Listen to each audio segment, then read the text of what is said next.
Hey everybody, welcome to another video. Today I've got another abstract for you with a bit of a spin on it. A little more on that in a bit. This is Sarah Renee Clark's Color Catalog, Volume 2, and it's number 401. That is my color inspiration for today. And I really do like that color palette. I am working on my bee paper today. It's 100% cotton, but it's a little more budget friendly. And they come in these 6x9 sheets. And you get, I don't know, 50 or so for pretty cheap, like 20 bucks, 22. Anyway, I will leave a link in the description for you if you want to check that out. And so I'm just working with my random palette over here. It's mostly Daniel Smith and some Winsor & Newton. This that I'm working with is Perylene Green from Daniel Smith. Really pretty green. I just am just going at this pretty intuitively. And I have got, I'm just trying, the only thing I'm really thinking about at this point is just kind of spacing out some of the colors. And then putting two next to each other that will bleed into each other when they're still wet. So that's what I'm doing here. This color is, I believe, oh, it's buff titanium. And then I've got a little bit of that Perylene green mixed in there with it. And look at that beautiful bloom. I love that so much. So, sorry, it looks like my palette was a little over to the side. I do fix this in a bit. This is, what color is that? It's red.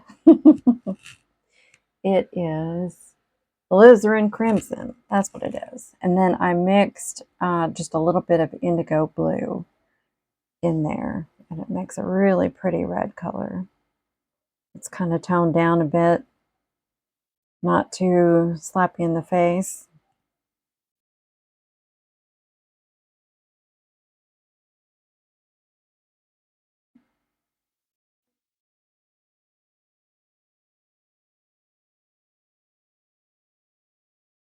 This orange is, let me think, that is actually cadmium orange. And then I also put the buff titanium in that to tone it down a little bit.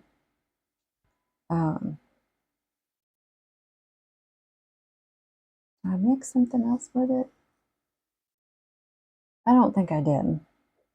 I just started to second guess myself. Yeah. So I'm just going through putting basically shapes of color wherever it strikes me at the moment. Like I said, the only thing I'm really looking at this point is just kind of spreading my colors out. And I'm going to try to get this to bleed a little bit with this red.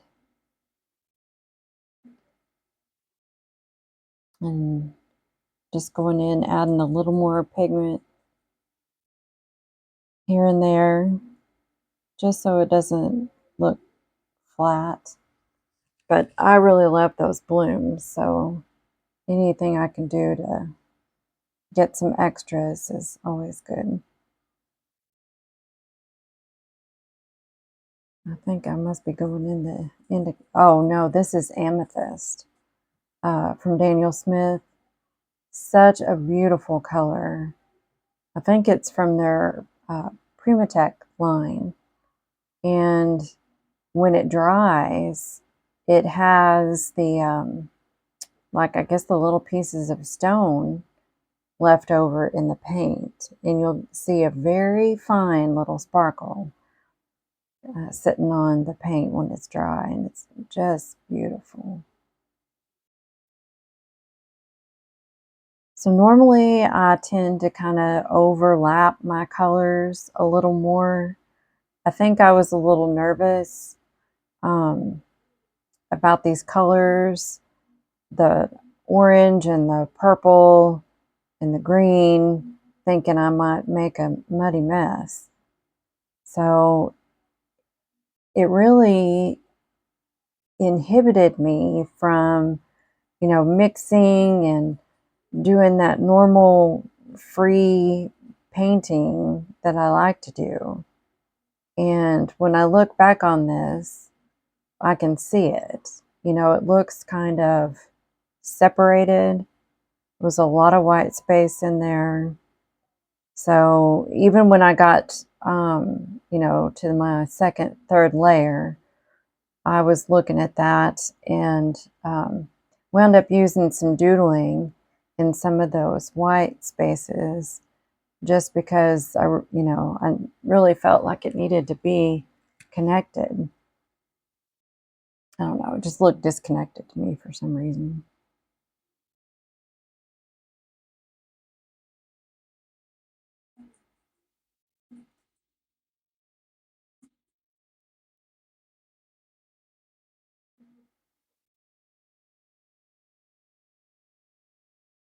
Just going to go back in with a little bit of that orange and buff titanium.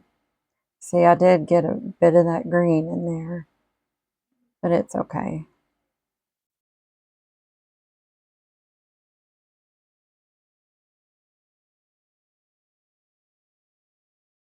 I'm having to go back and add some more color here and there just because my paint is drying so fast. I um, I wanted to do some scratching in the paint, and it was drying so fast that I wasn't going to have an opportunity to do that. So I'm adding a little more paint here and there, but I should have had um, my humidifier turned on. If you have especially when you have the heat running, it will just dry your paints out so fast. But if you'll turn on a cool mist humidifier, I would say even if you can start at maybe an hour before you start working, get some humidity in the air, it will help so much.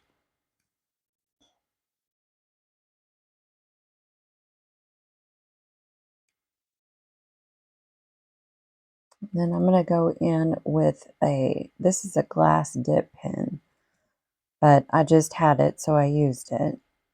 And I'm just scratching into the paint. Of course, not too hard as to damage the paper. And you can also use a skewer or even the back of your brush to do this. And what happens is the pigments from the paint settle down into these scratch marks, and they'll just leave a darker mark wherever you have scratched. And I really love to do this. And then just drag the paint out. It's just so fun.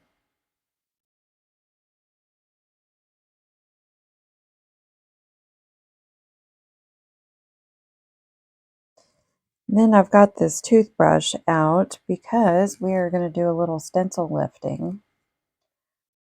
I've got this stencil. This is from Shawn Petite. She's got some really good stencils on her website, shawnpetite.com, I believe. And so I just go through and put the stencil, kind of lined it up where I want it. And then I'm trying to make sure that I don't have too much water on the toothbrush. Because if you've got too much, you're just going to make a big old mess. You'll have a lot of puddles and it'll take your color off in places you didn't want it to. And then I just go through and blot, and it just picks that color right back up. It really gives a neat effect, kind of a ghosting, and it looks really cool if you continue over the edge where there's no paint, because you'll pull some of that pigment off into the blank space, and it's really cool looking. I love to do this. So I used a toothbrush because the stencil was so tiny, the words were so little. If I have a bigger stencil, I like to use a baby wipe. And that works really good because then you don't have to worry about drippy water. And it's a lot cleaner. But it's kind of hard to do in these little bitty words. So I tried this toothbrush. I wasn't really impressed, but it worked.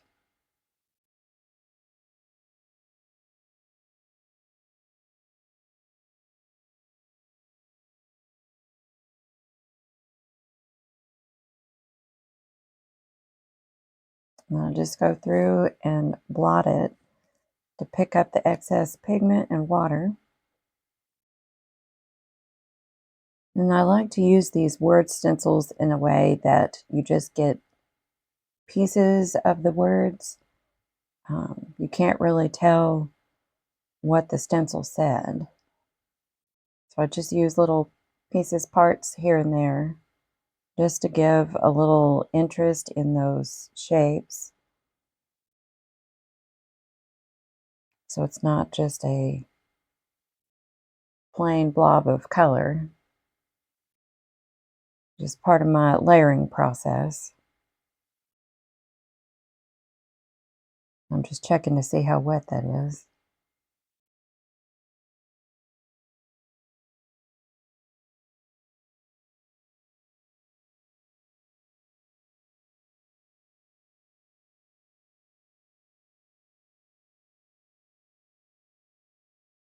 You can kind of see how I'm going over the edge there. And that's what's going to give us some of that ghosting effect on the white paper.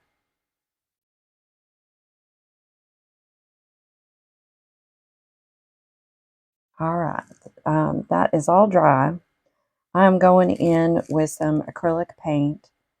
This looks like the gold that I normally use, but this particular color is called champagne. It's a beautiful color. It's kind of in between maybe a gold and a silver. Just like a light gold maybe. And I just have this little circular stencil. I think this is from Amazon, if I'm not mistaken, and part of a pack. And I will try to link that in the description for you. And I'm just adding this as another layer. I like to have several layers in my work. It makes it more interesting to me. That's just kind of my preference. It kind of reminds me of little Christmas ornaments hanging.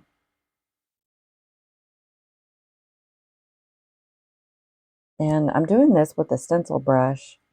I've had pretty good luck using a stencil brush as long as, like, after I dip in the paint in the lid, then I go through to my paper or palette to the side and wipe off some of that extra. Like, I want my brush fairly dry. And then, even if I have to go over it 2 or 3 times, it's better than, having blobs of paint seep under your stencil. It seems to work pretty good for me. But I am contemplating maybe switching out brushes. I have another brush that's a little bit softer. I think I might give that a try on my next painting. I just thought I would use the same color and circular shape, so it all kind of ties together, but yet it's a different stencil. Again, just tying everything together. And I actually like to go over the edge of the watercolor shapes that are underneath in the background.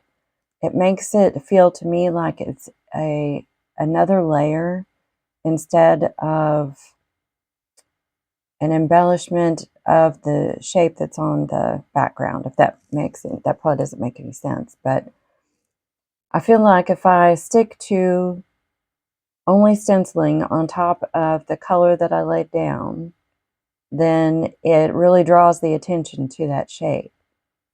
But if you take your stencil work or your line work over the edge, like it pushes it in the background and makes it appear further back. I don't know. I just kind of like doing that.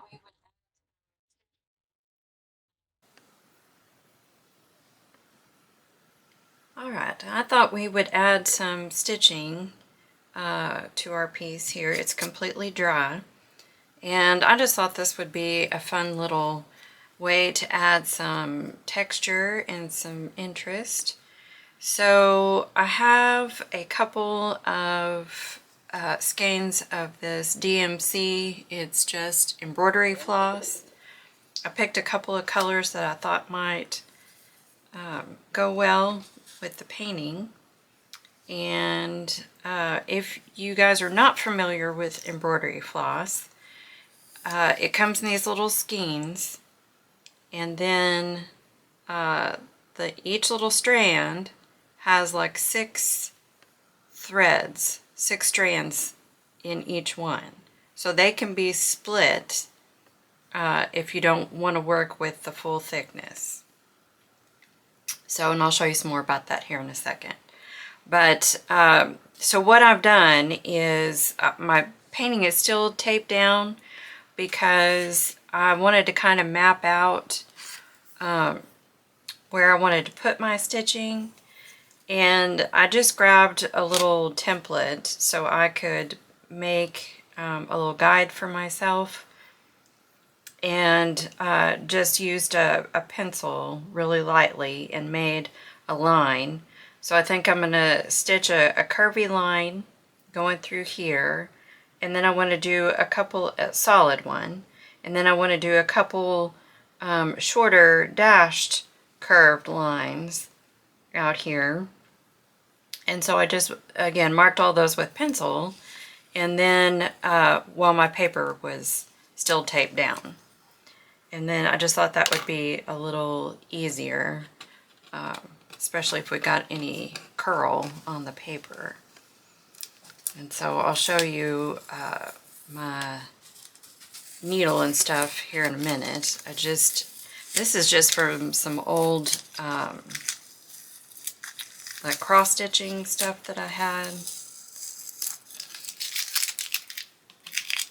So I just happen to have like a cross-stitch needle and some thread, but you could probably use different types of embroidery threads.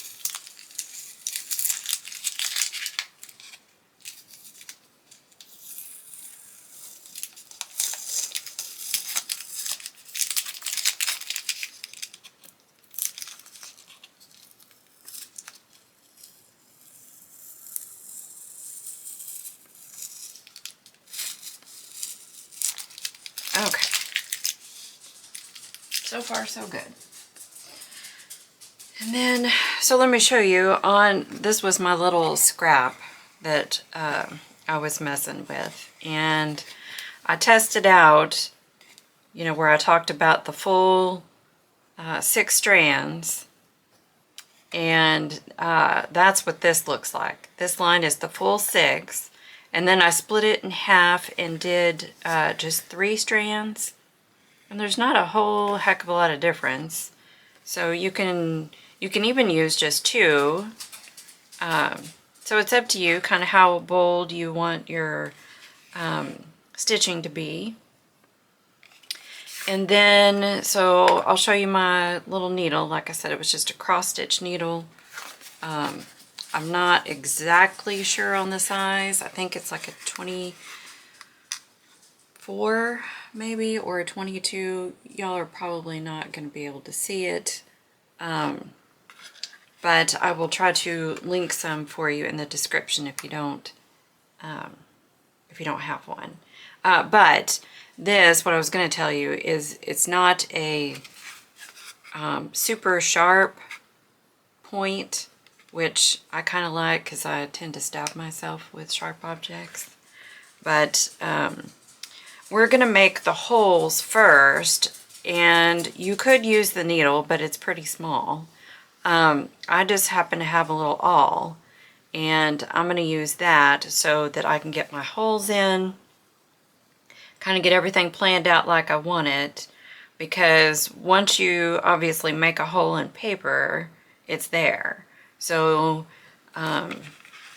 this way I'm going to, try to plan it out so that I'm not left with holes in my work. And then the other thing you want to keep in mind is you want to put your holes in from the front, because whenever you do put little holes in your paper, I'll put a little, make it a little bigger, you're going to have a rough edge on the opposite side. So you always want to go from front to back. And then I have this little cutting mat on the back. So that way I'm not poking holes in anything important. Alright, so I don't know if you guys can see this or not. I will try to kind of zoom in on the video for you. But I'm just going to go where I had these pencil lines, and I'm just going to put a little hole. I'll press down a little bit. This is going to be a dashed line, so I'm going to do at both ends of the little line. And I'm not going all the way through right now because I can use the needle to finish poking the holes. And it's always better to do a smaller hole than one that's too big, because after it's too big, it's just going to be stuck that way. And like these, the small holes you won't really be able to see once you get your thread in there, especially if you're using all 6 of the strands. Let's see, I'm trying to see where my pencil lines are. So for this, I'm just going to go through and poke my holes.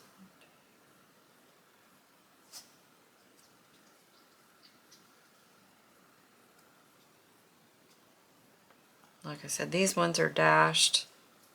I did not measure this out ahead of time as far as like how long the lines were. So it's just going to be eyeballed.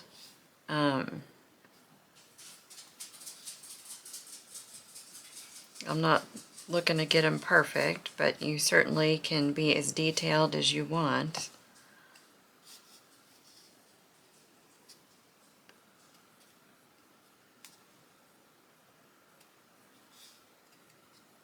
Sometimes these things are hard to see on certain colors.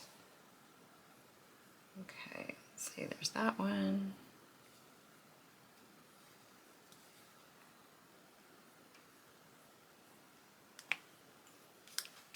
Let me look, I can't tell if I stopped there. I know I stopped short.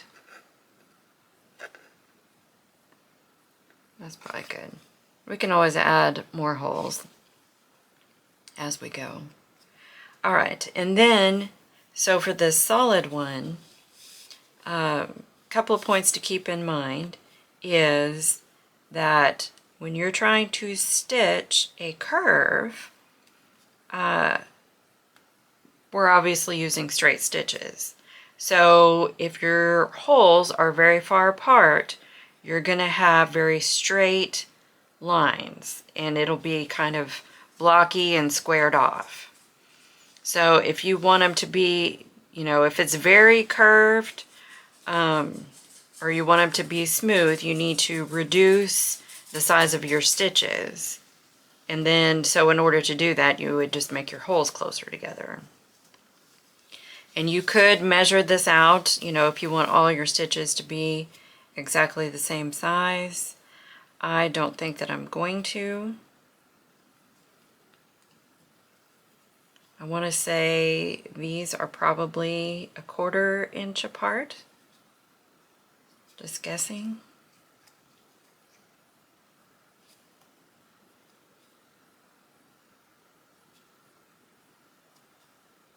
You can do all kinds of different patterns. If you're familiar with embroidery, I mean, you got this. If it's something that you haven't done before, then there's lots of stitches to learn, which you could add to your work. And I would just suggest going on YouTube and looking up different embroidery stitches. I think it would be really fun to do some floral stuff, which maybe we will do. Let me know if you guys want me to do any more of the stitching for you on camera. I'll be happy to oblige. So I'm just going to go through here and finish this, and then we'll start the stitching process. Okay. Now, more than likely, my thread is going to cover my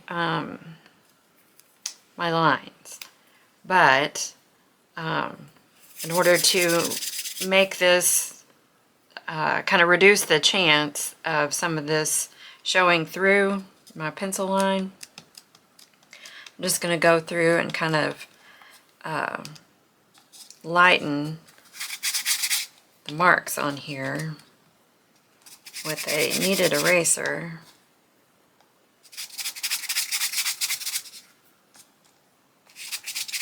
I love these things. They just pick up so well. That's pretty good.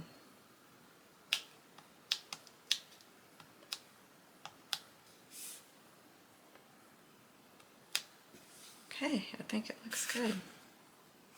I'll bring it up so you can see. Just see all of our little holes.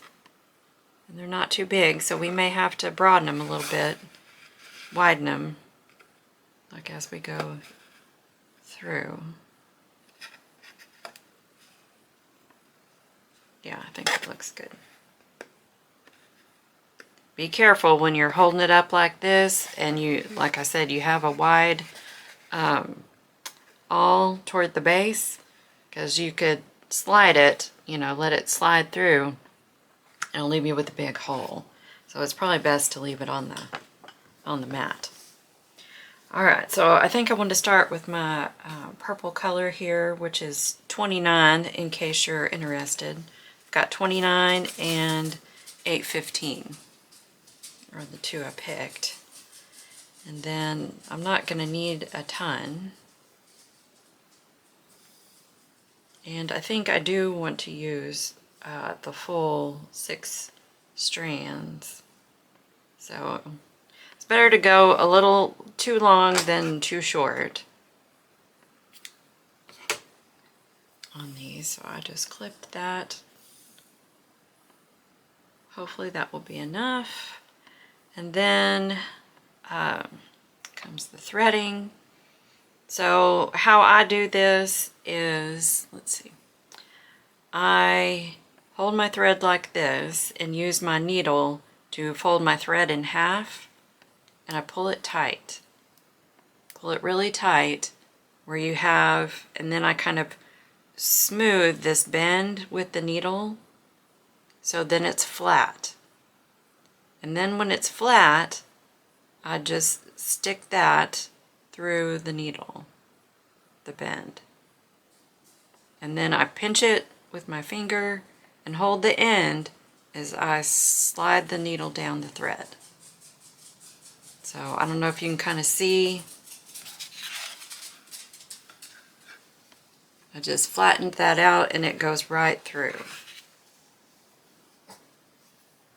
All right.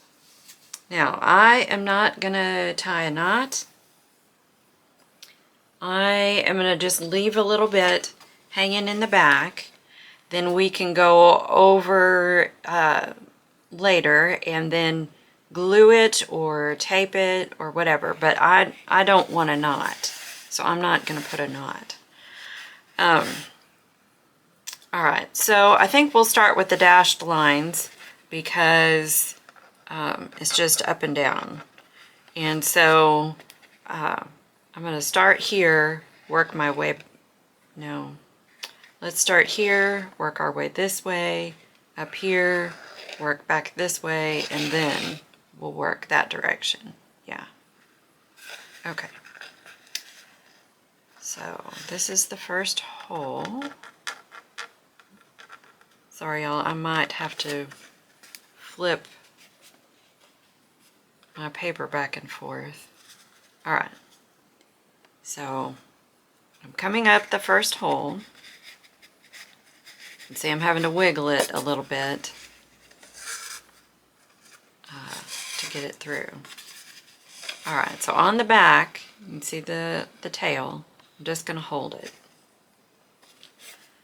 And now I'm going down. Did I get the right? Oh, I'm not on the right line. Okay. Hang on, sorry, I can't see. I know y'all are not going to be able to see too good. I'm sorry.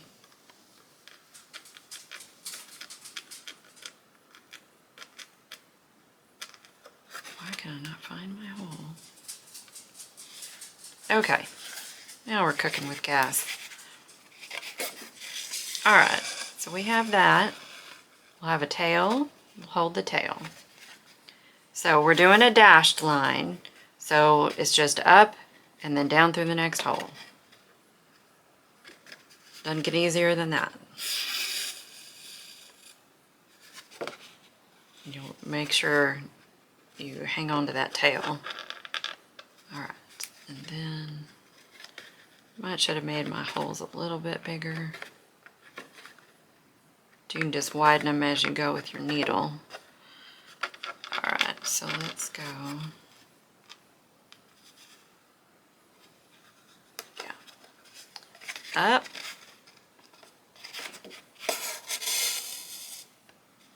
And down.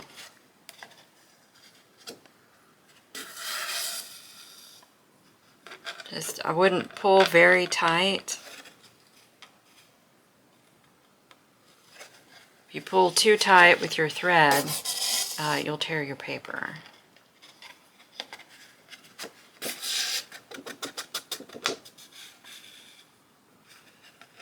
Yeah, I probably shouldn't have just done what I just did. I probably could have torn my paper, but I guess you do it once, you'll remember. Okay. That's pretty cute. That's all the lines I had marked out.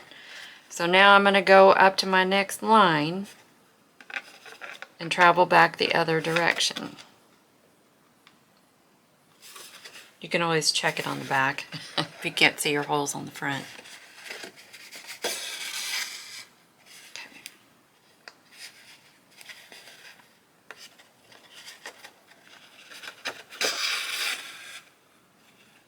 That was super easy, just up and down. And make sure you have, when you're putting your holes in, of course, you know, like I said, you can always add more holes. But you want an even number, because you need one up hole and one down hole. These are split just a little bit.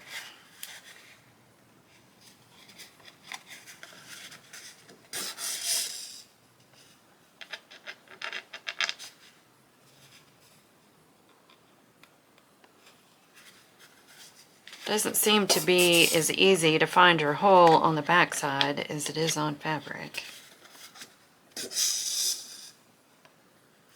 That's looking kind of cute.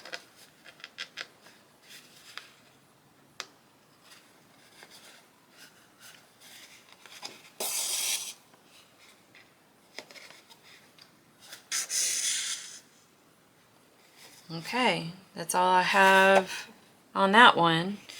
Now we're going to do this long curved line, and this one I want to be solid. So instead of just traveling forward, we're going to do something called a back stitch. And you're basically, here's my first two holes. I'm going to come up the second and go down the first. And then I will come up the third hole and go down the second. And up the fourth hole and down the third. So I'll show you. Because that's the only way you'll be able to get a solid line, unless you do a dashed line like this and then turn around and come back and go up and down through these, which you can do, but it's going to be kind of hard to get through this thread when you go that way. So just something to keep in mind. Okay, so up through hole 2, down through hole 1. I have a knot. Sometimes you just have to pull on it. Alright, now we're going to go up through hole 3.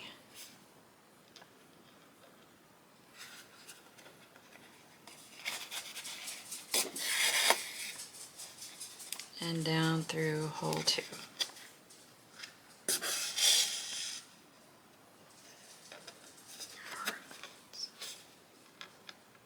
We're going to go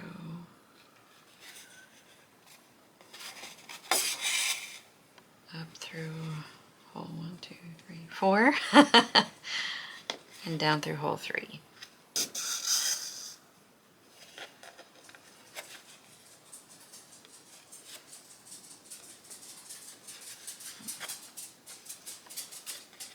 Get it to make a couple of those bigger.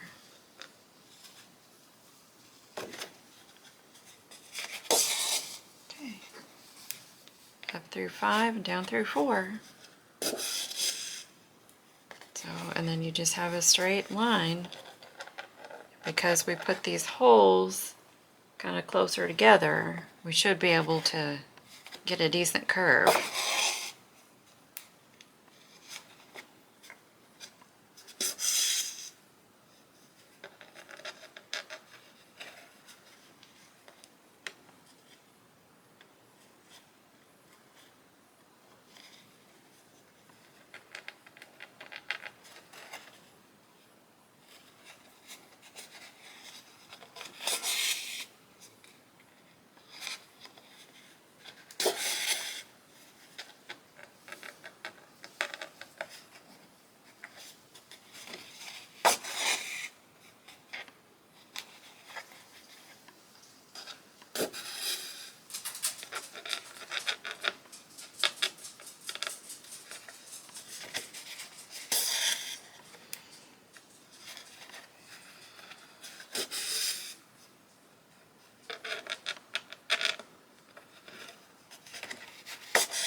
And if your thread starts to get twisted or tangled, you can just drop the needle and hold it like this where your thread is just dangling, and it'll unwind itself.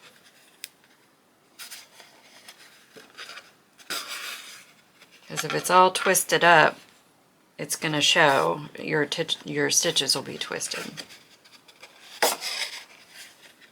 Alright, I think you probably get the idea. So you can always rewind that, slow it down if you need to, speed it up, or just skip this section altogether. So I am just going to finish this out, and I will be right back. Okay, so I finished the stitching, and look, I am really, really liking how that turned out. Isn't that cool? So let me show you the back. I didn't cut it off yet. And actually I ran out of thread when I was doing the long stitching line. And so you basically just start all over. You know, same process we used at the beginning. So there's a couple of different ways you could finish it off. I'm kind of from the old school mindset that, you know, I was always taught not to put knots on your work. But, you know, this is a little different. This is not your typical fabric stitching.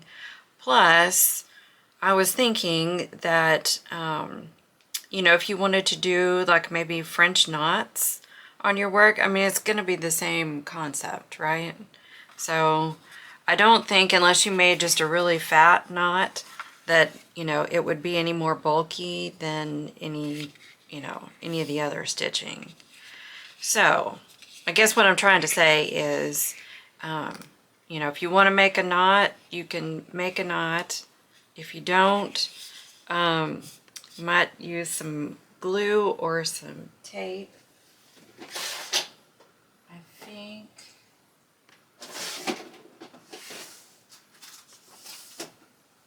I'm just going to use a little bit of Scotch tape, I think, to lay that down.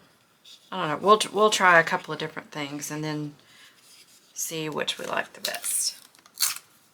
So this one I'm gonna have to tape or glue because I didn't tie a knot in it when I started. And then, yeah, see, that ought to keep it just fine, and it's flat, and people aren't really going to look at the back, well, at least once it's framed. So this one I could tie a knot. I don't know, let's see if we can get it kind of tight here. Go around a couple of times and pull it close to the paper. I'll hold the knot while I pull it, because otherwise you'll wind up with a knot that's like way out here. Yeah, so there's a good little knot right there. We'll clip that. So you could just leave that. I'm probably going to put a piece of tape on it.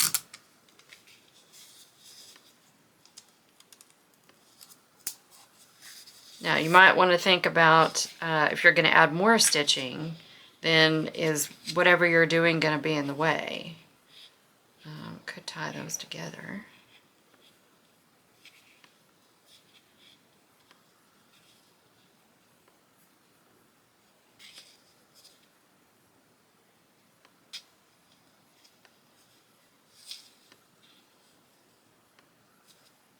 So that's done. Double knot. Trim those a little closer. There we have it. I may put some tape on that too. I love it. I think I have found something that I'm going to do again. Now, I am probably going to, I want to add a little more. I think I want to use this red and maybe make kind of a little grid pattern in here. So we'll just do that real quick. I'm going to grab a ruler. And then I think I want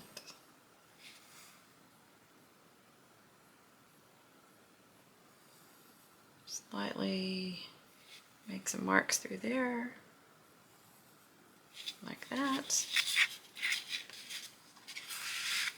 And then let's go here. There. I think that's plenty.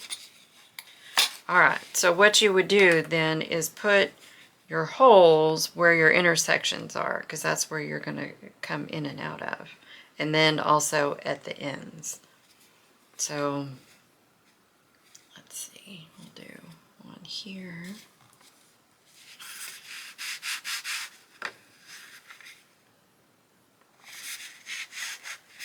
There.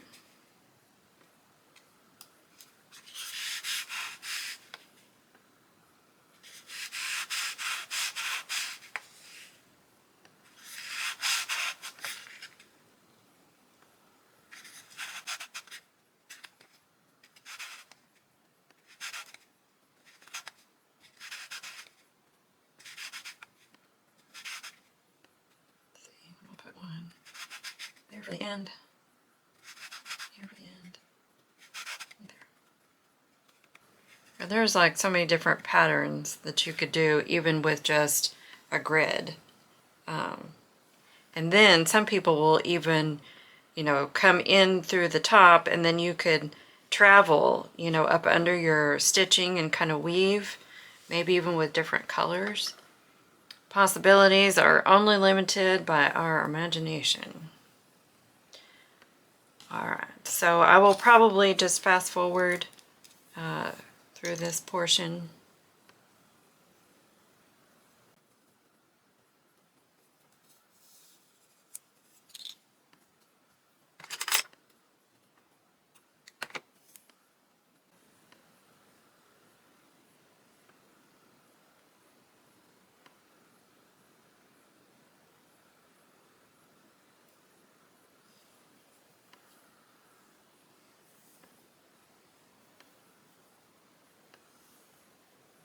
We'll tie a knot to start this one, see what it's like. So when I tie a knot, I lay my thread on my finger, put my needle on top, wrap this around a couple of times, pinch this, and pull my needle through.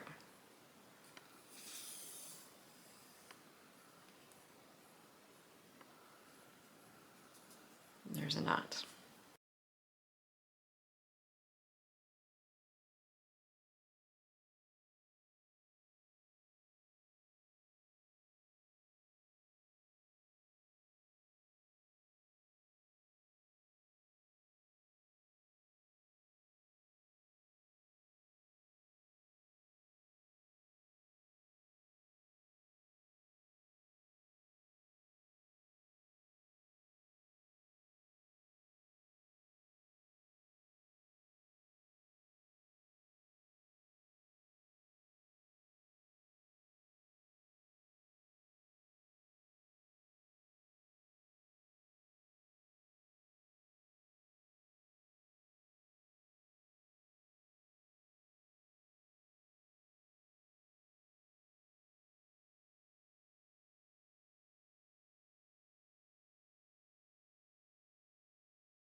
That looks good.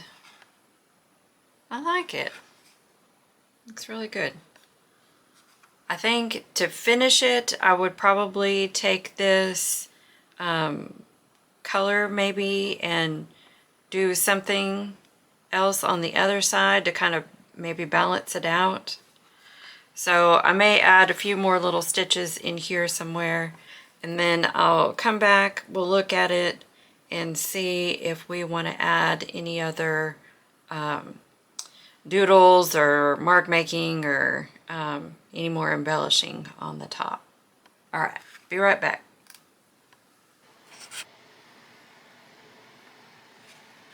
Here is the finished piece. I added a little more stitching. I just did some kind of dashed lines there, random little lines.